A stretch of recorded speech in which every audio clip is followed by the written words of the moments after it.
Halo Sobat 100, masih dengan Katri di sini dalam program 100 Institute. Kali ini kita akan belajar materi limit fungsi. Kali ini akan kita pelajari mengenai limit fungsi adalah di bagian teknik limitasinya. Nah, untuk teknik limitasi ini kita akan belajar mengenai kali sekawan. Sebelumnya kita sudah mempelajari teknik limitasi yang pertama adalah substitusi.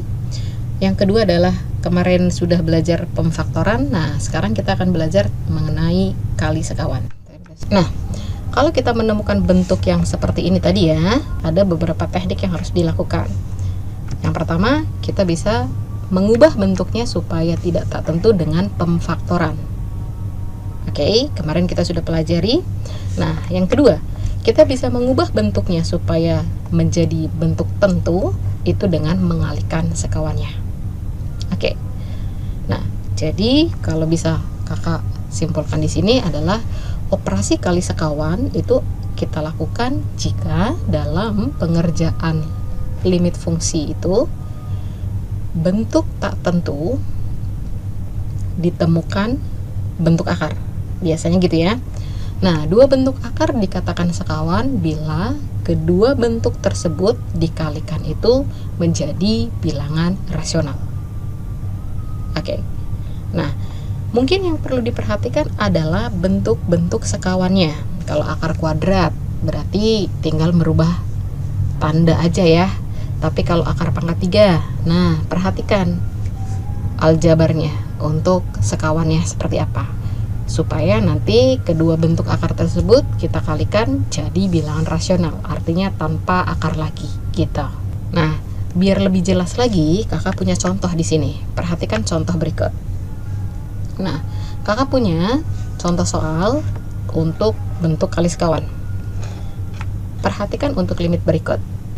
Kakak punya limit X mendekati 4 untuk X min 4 dibagi akar X min 2. Kalau kita melihat secara langsung di sini bisa kita lihat ada bentuk akar. Dan ini kalau kita masukkan jadinya 0/0 pasti.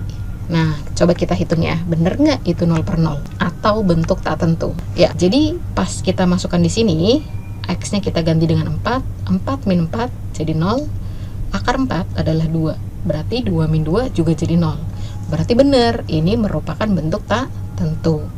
Karena ini bentuk tak tentu, berarti harus kita ubah untuk mencari nilai limitnya. Ubah bentuk bukan berarti mengubah nilai, oke? Nah, cara mengubahnya, karena tadi kita lihat di sini ada bentuk akar nih, maka kita harus kali sekawan. Kita tuliskan dulu ya untuk soalnya. Di sini kakak tuliskan kembali limit X mendekati 4, X min 4 dibagi akar X min 2. Oke, jadi salah satu teknik yang kita pakai kali sekawan karena ada bentuk akar seperti ini.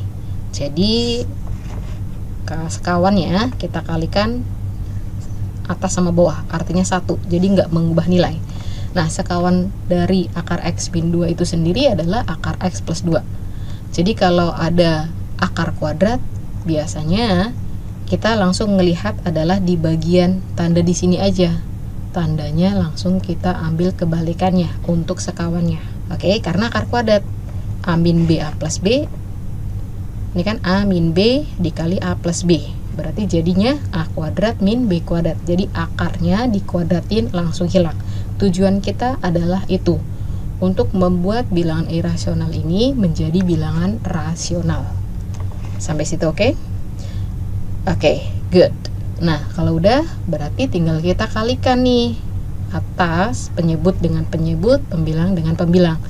Tapi kan kita bilang kaliin. Nah, nggak usah kita kaliin masing-masing, kita cukup tuliskan dalam bentuk notasi perkalian. Artinya tinggal pakai tanda kurung, dikurung lagi. Oke, coba perhatikan penulisan kakak seperti ini. Jadi, X min 4 dikali dengan akar X plus 2, itu maksudnya. Nah, yang di bawah ini seperti yang tadi kakak sampaikan. A min B dikali A plus B. A kuadrat berarti jadinya akar X dikuadratkan jadi X. 2 jadi kuadratkan jadinya adalah 4. Jadi X min 4. Sampai situ clear ya? Nah, sekarang perhatikan di sini ternyata di bagian pembilang dan bagian penyebut ada faktor yang sama, yaitu X-4. Ini kita bisa cancel, bisa kita coret gitu ya. Jadi kita masih punya limit X mendekati 4 akar X plus 2. Kalau sudah tidak bentuk 0/0 lagi, tinggal kita masukkan X-nya. Oke, substitusi langsung ya, karena bentuknya sudah bentuk tentu. Jadi akar 4, 2 ditambah 2, kakak tulis di sini adalah 4.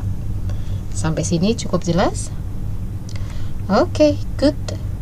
Nah, jika Sobat 100 sudah paham dengan video penjelasan ini, maka Sobat 100 bisa melanjutkan untuk melihat atau mempelajari video penjelasan yang berikutnya. Oke, terima kasih dan selamat belajar.